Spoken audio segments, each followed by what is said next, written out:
오늘도 함께 해주셔서 감사합니다. 혹시 이런 생각 해보신 적 있으신가요? 내가 10년만 더 빨리 준비했다면 지금 내 노후는 완전히 달라졌을까?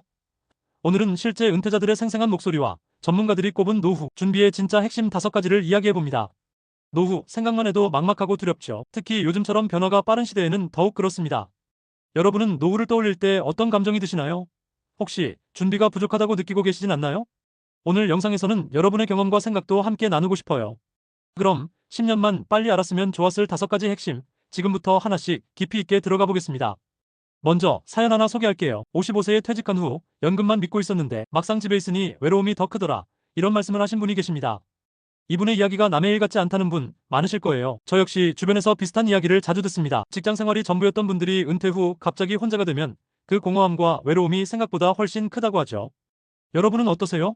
노후 준비, 혹시 돈만 생각하고 계시진 않나요?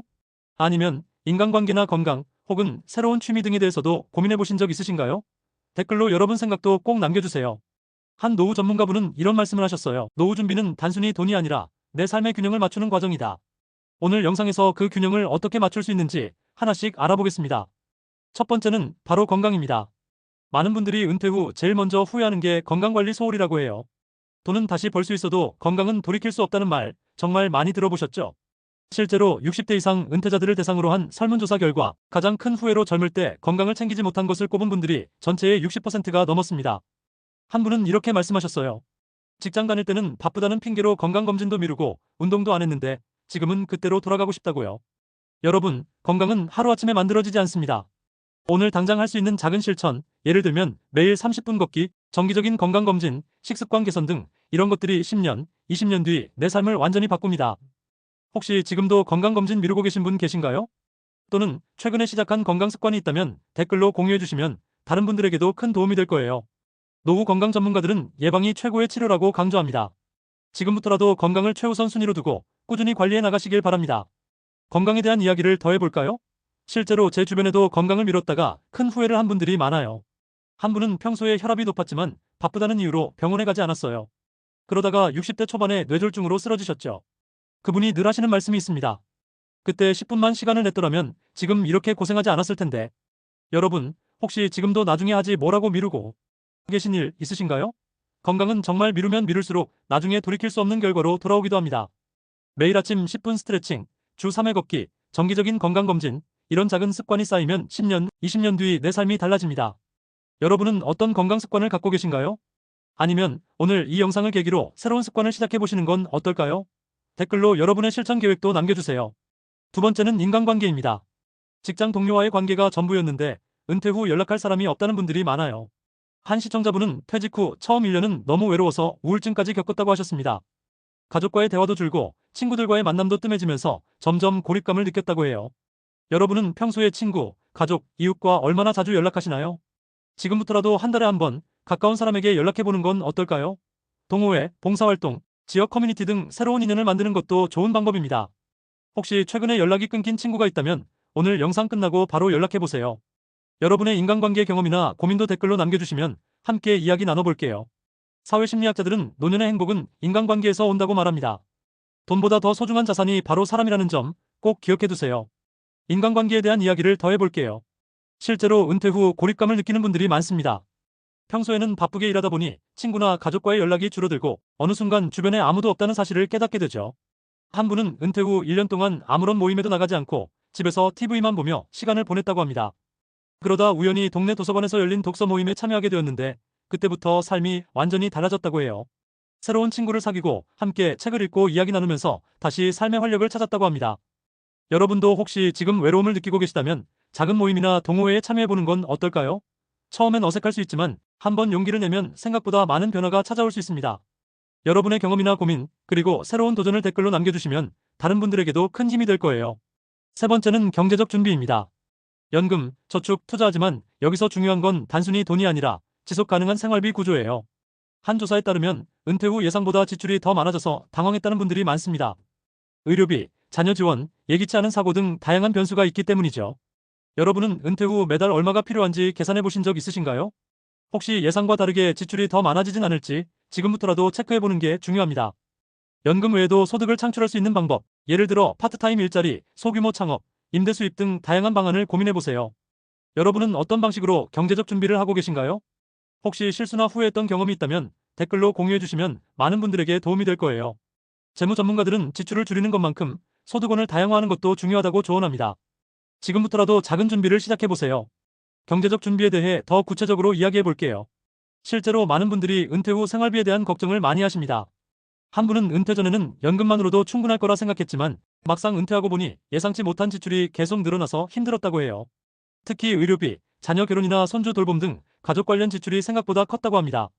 또 다른 분은 은퇴 후에도 파트타임으로 일하면서 소득을 유지하고 있는데 그 덕분에 경제적 부담이 훨씬 줄었다고 합니다. 여러분도 혹시 은퇴 후에 할 수 있는 일이나 새로운 소득원을 고민해 보신 적 있으신가요? 요즘은 온라인 강의, 재택근무, 소규모 창업 등 다양한 방법이 있습니다. 여러분의 경제적 준비 방법이나 고민을 댓글로 공유해 주시면 함께 더 좋은 방법을 찾아볼 수 있을 거예요. 네 번째는 자기계발과 취미입니다. 은퇴 후 시간이 많아지면 뭘 해야 할지 막막하다는 분들이 많아요. 한 시청자분은 은퇴 후 하루 종일 TV만 보다가 우울감이 심해졌다고 하셨습니다. 그러다 우연히 수채화 동호회에 가입하면서 삶의 활력을 되찾았다고 해요. 여러분은 지금 하고 있는 취미가 있으신가요? 아니면 배우고 싶은 게 있으신가요? 지금부터라도 작은 목표를 세우고 새로운 것을 시작해보세요. 온라인 강의, 지역문화센터, 도서관 프로그램 등 다양한 기회를 활용해보세요. 여러분의 취미나 자기계발 경험을 댓글로 공유해주시면 다른 분들에게도 큰 영감이 될 수 있습니다. 심리학자들은 새로운 도전이 뇌 건강과 정서 안정에 도움이 된다고 강조합니다. 나이에 상관없이 배움은 계속되어야 한다는 점 꼭 기억해두세요. 자기계발과 취미에 대해 더 깊이 이야기해볼게요. 은퇴 후 시간이 많아지면 처음에는 자유를 만끽하지만 시간이 지나면 무료함과 우울감이 찾아올 수 있습니다. 한 분은 은퇴 후 매일 아침 산책을 하면서 사진 찍는 취미를 시작했는데 그 사진을 SNS에 올리면서 새로운 친구들도 사귀게 되었다고 합니다. 또 다른 분은 온라인으로 외국어를 배우기 시작해서 해외여행을 가는 새로운 목표를 세웠다고 해요. 여러분도 혹시 배우고 싶은 것이나 도전하고 싶은 취미가 있으신가요? 작은 것부터 시작해보세요. 매일 10분씩 책을 읽거나 주 1회 요리 교실에 참여하는 것도 좋은 시작입니다. 여러분의 도전과 경험을 댓글로 나눠주시면 다른 분들에게도 큰 동기부여가 될 거예요.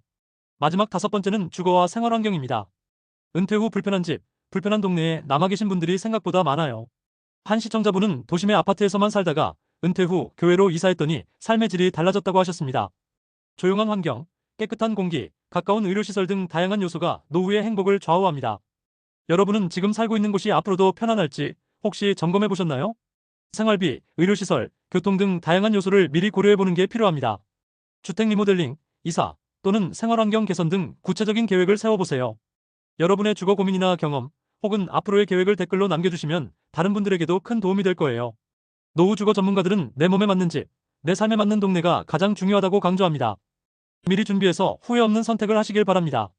주거와 생활 환경에 대해 더 구체적으로 이야기해 볼게요. 한 분은 은퇴 후 도시 생활의 소음과 번잡함이 힘들어서 교외의 작은 마을로 이사했다고 합니다. 처음에는 적응이 어려웠지만 시간이 지나면서 자연 속에서의 삶이 주는 평온함과 이웃들과의 따뜻한 교류에 큰 만족을 느끼게 되었다고 해요. 또 다른 분은 기존 집을 리모델링해서 노후에 불편함이 없도록 미리 대비했다고 합니다. 계단 대신 경사로를 설치하고 욕실에 미끄럼 방지 바닥을 깔고 주방 동선을 바꿔서 안전하게 생활할 수 있도록 했다고 해요. 여러분도 혹시 주거 환경에 대해 고민하고 계시다면 지금부터라도 작은 변화부터 시작해보세요. 가까운 의료시설, 교통편, 생활비 등을 꼼꼼히 따져보고 필요하다면 전문가의 상담을 받아보는 것도 좋은 방법입니다. 여러분의 경험이나 계획을 댓글로 나눠주시면 다른 분들에게도 큰 도움이 될 거예요. 여러분, 오늘 이야기한 5가지 중에 가장 공감 가는 부분이 있으셨나요? 많은 분들이 돈만 준비하면 된다고 생각하지만 실제로는 건강, 인간관계, 자기계발, 그리고 주거까지 이 모든 게 균형을 이룰 때 비로소 행복한 노후가 시작된다는 걸 잊지 마세요. 혹시 지금이라도 늦었다고 생각하신다면 오늘이 바로 다시 시작할 수 있는 가장 빠른 날입니다. 내일이 아닌 오늘, 작은 실천부터 시작해보세요. 여러분의 노후 준비, 지금 어디까지 오셨나요? 혹시 다뤄줬으면 하는 주제가 있다면 댓글로 남겨주세요. 구독, 좋아요, 알림 설정 잊지 마시고요. 여러분의 노후, 저와 함께 준비해 나가요. 오늘도 함께 해주셔서 감사합니다. 여러분의 내일이 오늘보다 더 행복하길 진심으로 바랍니다.